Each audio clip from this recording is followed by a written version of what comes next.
तो ये जो आपके शंट वोल्टेज रेगुलेटर है ये सीरीज के कंपैरिजन में ज्यादा इजी है, ठीक है।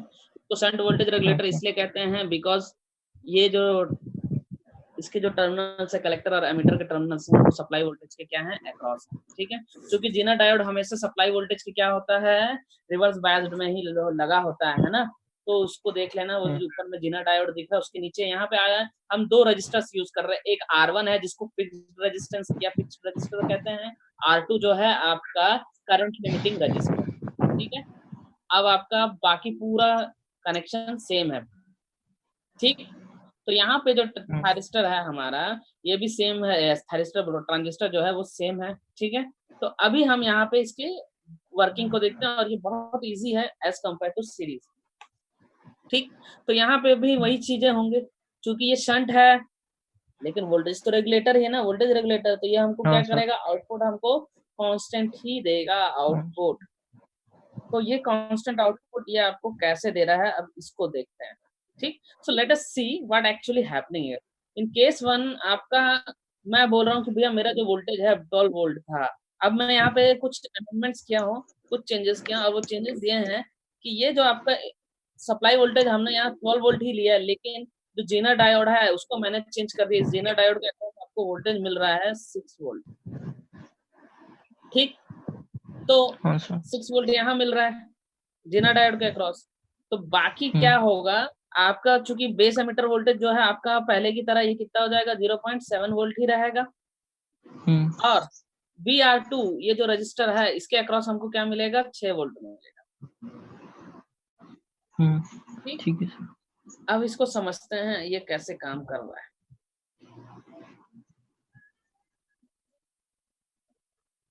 चूंकि हम ये भी मान के चल रहे हैं कि हमारा जो आउटपुट वोल्टेज है वो कितना मिल रहा है हमको 6.7।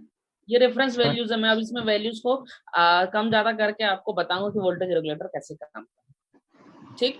अगर आपका 6.7 आपका आउटपुट वोल्टेज मिल रहा है तो VR1 क्या हो जाएगा, यहाँ देखो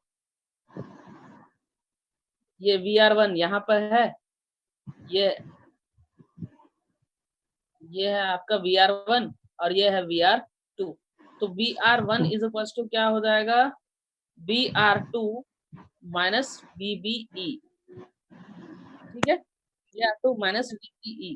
तो VR2 क्या हो जाएगा आपका, क्योंकि VR2 मैंने बताया कि 6 वोल्ट 6 वोल्ट इधर 6 वोल्ट इधर 6 12 वोल्ट सप्लाई वोल्टेज के बराबर हो गया।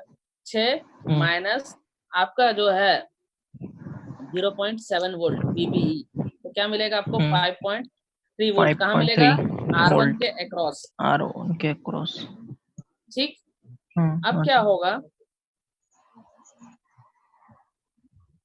इस R1 के अक्रॉस वोल्टेज मिलना है, हमने बता दिया कि इनपुट वोल्टेज जो है हमने 0.1 वोल्ट से बढ़ गया हमारा, तो हमको मोमेंटरली क्या होगा आउटपुट वोल्टेज भी हमारा क्या हो जाएगा 6.8 वोल्ट हो जाएगा, ठीक। तो उसके वजह से क्या हो जाएगा आपका VBE 0.8 वोल्ट बढ़ जाएगा। तो आपका जेनर वोल्टेज जो है हमेशा 6 वोल्ट ही रहता है। सिंस VBE इंक्रीज हो गया तो उसके वजह से क्या हो जाएगा जो रेजिस्टेंस है CE टर्मिनल का, ये जो रेजिस्टेंस देख रहे हो आप,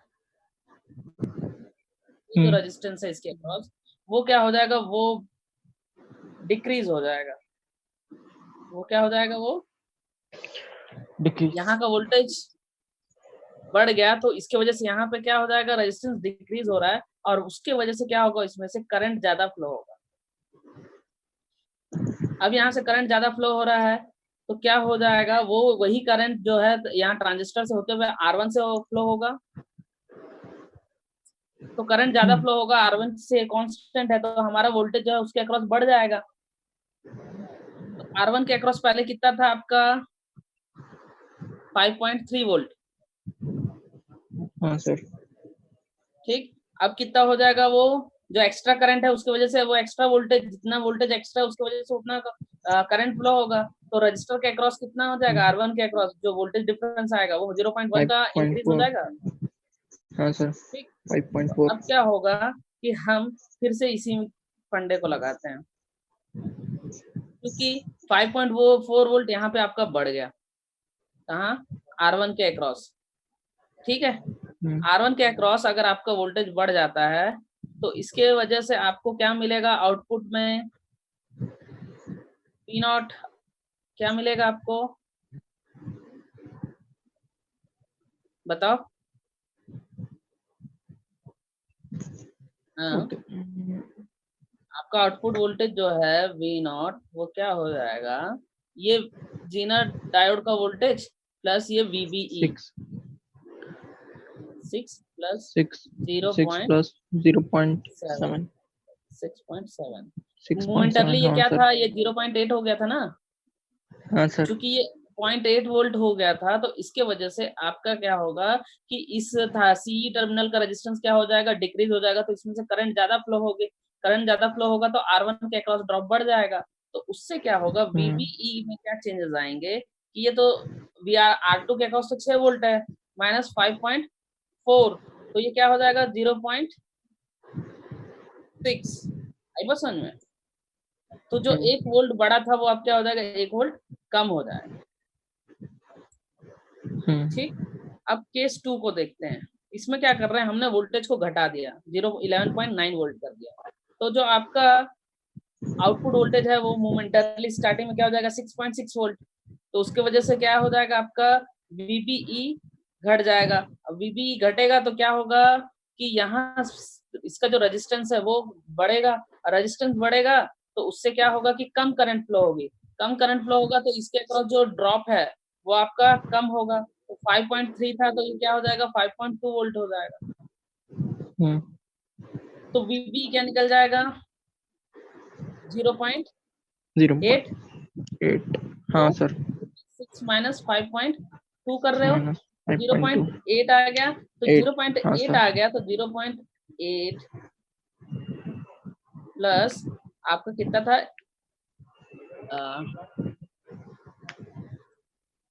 आउटपुट में हमको कितना चाहिए 6.7 चाहिए, पहले कितना हो गया था 6.6 हो गया था।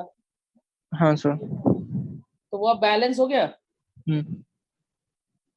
ठीक है, ये था आपका शंट वोल्टेज रेगुलेटर। अब इस फंडे को अगर आपको समझ में आ गया तो बुक्स की तो थ्योरी तो इजीली समझ में आ ही जाएगा कि उसमें एक्चुअली क्या होता है। हाँ सर।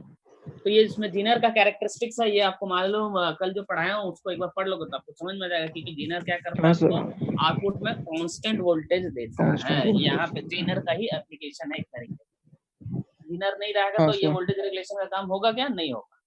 ठीक, तो ये जो जीनर, ये जो वोल्टेज रेगुलेटर है, आपको जैसा अभी ये प्रोजेक्ट्स बनाते हो आप लोग, तो प्रोजेक्ट्स बनाते हो तो आपको क्या होता है 7805 7812 ये जो वोल्टेज रेगुलेटर्स होते हैं तो वो 5 वोल्ट देगा या 12 वोल्ट देगा। ठीक है, उसके आगे आखिरी के दो लेटर्स दो नंबर्स पे डिपेंड करता है कि कितना आउटपुट दे रहा है ना। तो उस तरीके से देखा जाए तो आपको ये समझ में आ जाएगा कि ये वो उसके अंदर वोल्टेज रेगुलेटर कैसा काम कर रहा है। अब अगर मैं ये बोल दूं कि वोल्टेज रेगुलेटर जो है वो सीरीज वोल्टेज रेगुलेटर है कि शंट वोल्टेज रेगुलेटर है, अब तुम समझ जाओगे। हाँ ये था ट्रांजिस्टर बेस्ड वोल्टेज रेगुलेटर। अब इसके बाद हम कल देखेंगे आईसी बेस्ड वोल्टेज रेगुलेटर। ठीक है, हाँ सर। तो आज के लिए इतना ही, तो इसको थोड़ा अच्छे से पढ़ो क्योंकि मुझे लगता है कि अगर आप प्रॉपरली पढ़ोगे तो आपको इसमें डाउट्स जरूर आएंगे।